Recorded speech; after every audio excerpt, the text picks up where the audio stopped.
Hey everyone, welcome to Sunvu TV. Today we will discuss 80-20 rule, how you can gain 80% of result from just 20% efforts. What is the 80-20 rule? The 80-20 rule, also known as the Pareto Principle, is a familiar saying that asserts that 80% of result from 20% of all effort for any given event. In business, a goal of the 80-20 rule is to identify inputs that are potentially the most productive and make them the priority. For instance, once managers identify factors that are critical to their company's success, they should give those factors the most focus. Although the 80-20 rule is frequently used in business and economics, you can apply the concept to any field. Wealth distribution, personal finance, spending habits, and even infidelity in personal relationships can all be the subject of the 80-20 rule. Key takeaways. The 80-20 rule maintains that 80% of outcomes comes from 20% of causes. The 80-20 rule prioritizes the 20% of factors that will produce the best results. A principle of the 80-20 rule is to identify an entity's best assets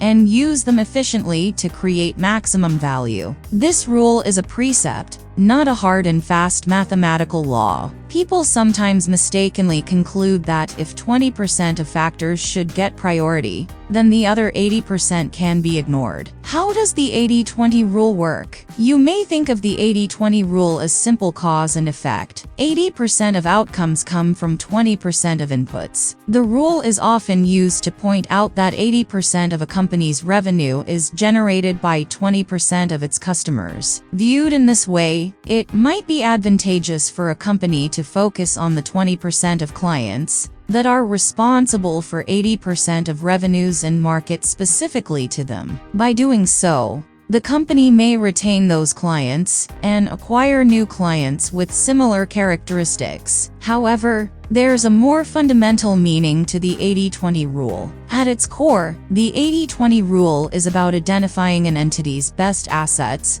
and using them efficiently to create maximum value. For example, a student should try to identify which parts of a textbook will create the most benefit for an upcoming exam and focus on those first. This does not imply, however, that the student should ignore the other parts of the textbook.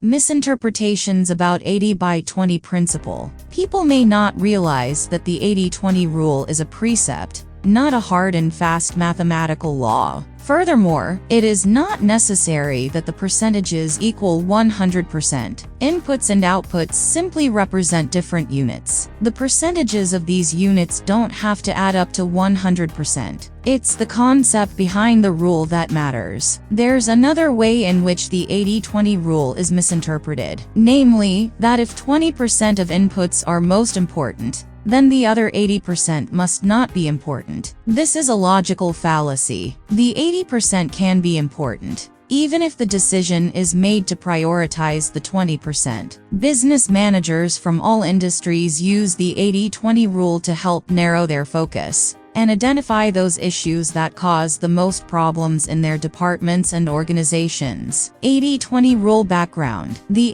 80-20 rule is also known as the Pareto Principle and is applied in Pareto analysis. It was first used in macroeconomics to describe the distribution of wealth in Italy in the early 20th century. It was introduced in 1906 by Italian economist Vilfredo Pareto, who is best known for the concepts of Pareto efficiency. Pareto noticed that 20% of the pea pods in his garden were responsible for 80% of the peas. Pareto expanded this principle to macroeconomics by showing that 80% of the wealth in Italy was owned by 20% of the population. In the 1940s, Dr. Joseph Juran, a prominent figure in the field of operations management, applied the 80-20 rule to quality control for business production. He demonstrated that 80% of product defects were caused by 20% of the problems in production methods. By focusing on and reducing the 20% of production problems, a business could increase the overall quality of its products. Jurin referred to this phenomenon as the vital few and the trivial many. Benefits of the 80-20 rule. Although there is little scientific analysis that either proves or disproves the 80-20 rule's validity, there is much anecdotal evidence that supports the rule as being essentially valid, if not numerically accurate. Performance results of salespeople in a wide range of businesses have demonstrated success by incorporating the 80-20 rule. In addition, external consultants who use Six Sigma and other management strategies have incorporated the 80-20 principle in their practices with good results. What does the 80-20 rule mean? At its heart, the 80-20 rule simply underscores the importance of exerting your energy on those aspects of your business or life, sports activity, musical performance, blog, etc., that get you the best results. However, it does not mean people should then ignore the areas that are less successful. It's about prioritizing focus and tasks, and then solving problems that reveal themselves due to that focus. How do I use the 80-20 rule to invest? When building a portfolio, you could consider investing in 20% of the stocks in the S&P 500 that have contributed 80% of the market's returns. Or you might create an 80-20 allocation. 80% of investments could be lower risk index funds, while 20% could be growth funds. Of course, past performance doesn't necessarily correlate with future results. So, be sure to monitor your portfolio's performance to see how well the results match your intent and your goals. Use this 80-20 principle to achieve everything in your life. Don't forget to subscribe and press the bell icon for next video from Sunvu TV.